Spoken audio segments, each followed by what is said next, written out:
Good evening, and welcome to a special edition, Travis at the Theaters. Come aboard and join Ryan and I as we take you down a trip through Theater Lane. This week... What? What is your problem? We're taking people on a trip. This is a special edition, you said. All right. Oh, boy. Get your head straight. Oh, after that. You're going to need them straight. This week, the big hits, the big blockbusters, the big premiere. You've been waiting for it. We've all been waiting for it. We have been. Family is forever in the new Rob Zombie flick, Halloween 2. Laura Strode struggles to come to terms with her brother Michael's deadly return to Haddonfield, Illinois. Meanwhile, Michael prepares for another reunion with his sister. Where do you see this one going? Huh?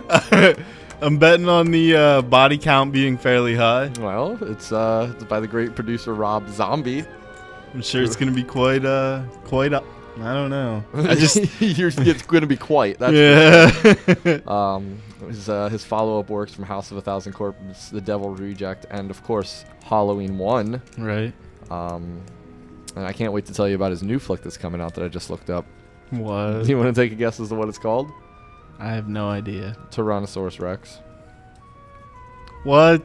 Tyrannosaurus Rex. It's an action-adventure fantasy. The 1970s stories of an ex-con boxer with tendency who gets himself into an underground fighting ring. Is that a joke? Fight Club, eat your heart out. Is that a joke? Nope, that's very serious. Set to be released in 2011. So, you know, this is like his, this is like Tarantino's Inglourious Bastards. He's putting a whole couple years of work into this one. He's going to make sure he gets this one right. What? Whatever. His debut flick of House of a Thousand Corpses. Do it. Which we loved. Did we ever? Dr. Satan! So, the buzz on this one, it's, the industry is a buzz.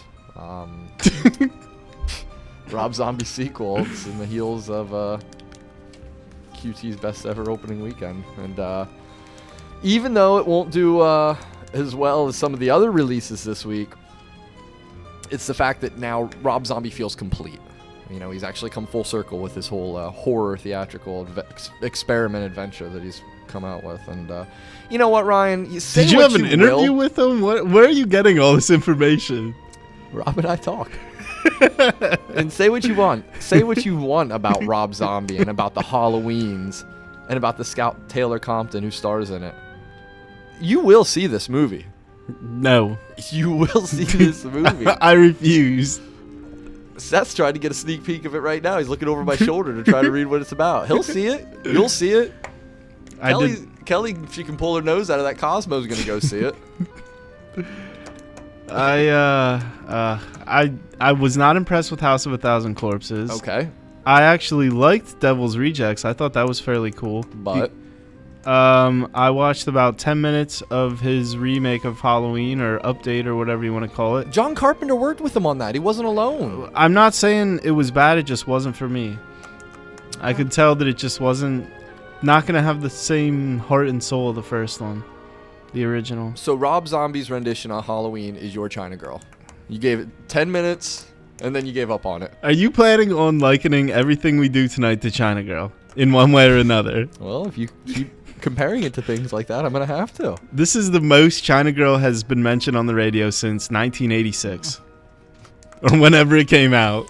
And I think 23 years is one too many. It's about time China Girl gets some more airtime. Taking Woodstock. Yeah. Oh, boy. Starring Dimitri Martin, Emil Hirsch, and Kelly Gardner. Directed by the great Ange Lee. When Woodstock organizers have the plug pulled on their event, Elliot Tibber, Dimitri Martin, a young man who is spending the summer working on his parents' farm, helps the event land a permit and puts the organizers in touch with Maxi Eisiger, a dairy farmer whose plot of land could possibly serve as the perfect spot for the concert. Will it? Won't it? There's mayhem ensues. Mayhem may ensue, and there's only one way to find out. You're going to have to check out Taking Woodstock. And the film was actually based on the same name of the novel. Oh, yeah? He was an aspiring Greenwich Village interior designer whose parents owned a small motel in upstate New York. At the time, held the only... Now, see, this is what's interesting, and a lot of people don't know this about Woodstock. The reason that it was chose... Play me some tunes. The reason it was chose... Now, listen. The reason that it was chose at that spot in New York is because the family was the only one to hold a musical festival permit in the entire town of Bethel, New York. And that's right around the area where they wanted to do it. And they thought, hey, we got to get a hold of these people. We got to talk to these people. We got to see if we can come up to a common resolve and we can have this music festival. Okay, that was fairly interesting. Yeah, exactly. Little did we know 40 years later we'd be talking about it on the F+S Express. And so what we can do is... Oh, come on! All we can do is Dimitri Martin, who obviously stars in what's the name of his show? Oh, Important Things with Dimitri Martin. Right, on Comedy Central. Have you checked that out? I've seen it once or twice. He's funny. He's a funny guy. I don't know. There's not much you can do. I mean, with what he's working with, but he's funny. I think he's very funny. Final Destination in 3D. Could it be the final installment? Maybe. Maybe not. Director David R. Ellis is the only one that can tell us. Were there some hints on snakes on a plane? Maybe. Because after Hunt's premonition of a deadly car race crash helped save the lives of his peers, do you know what happens next? Mayhem? Death sets out to collect those who evaded their fate. Yikes. Now, I can tell you right now, I saw the first two Final Destinations. There may have been more, but I only saw the first two. I was scared. I was worried for the lives of the ones involved. And I'm going to go out and I'm going to see this movie. Whoa! I'm going to see Final Destination. That's a bold claim. Hey, I'm going to come back here with my 3D glasses on, and I'm going to give you guys a thorough review of the Final Destination. Hopefully. So are you just finale. giving out nonsense here because you know that no one's ever going to call it on you because this might be our last show? No, I'm going to go see it, and I hope people call it. At the end of the show, I'm going to give people an opportunity to get a hold of me. And if they want a personal I'm going to give it to them. I'm going to give it to them in email form, in message form, in text form, in voicemail form, whatever it may be. I will do it for them because I'm true to my listeners. Yeah. And I hope you would be too. Sure. What else do you got for us? That's it, really. Big fan. I want to see that. That looks pretty cool. It's put out by First Independent Pictures, directed by Robert Siegel. A hardcore New York Giants football fan struggles to deal with the consequences when he's beaten up by his favorite player. It's a dramatic breakthrough for Patton Oswalt, I think. Right. And he's a big fan.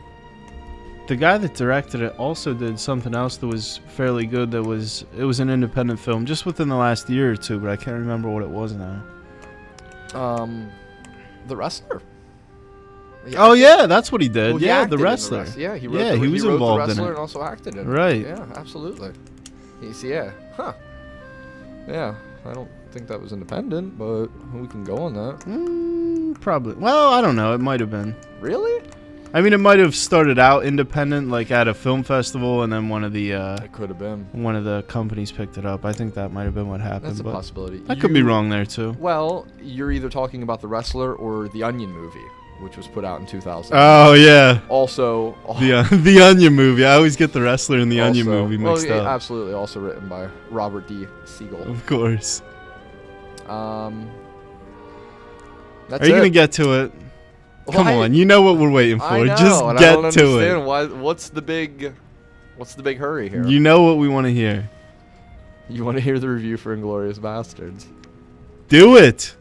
I want my scalps. Oh man, how great was that? I haven't slept yet since I saw it. I seriously did not go to bed until close to 5 o'clock that night. I was so amped up between how great my team was from the fantasy draft God. and the movie. Most importantly,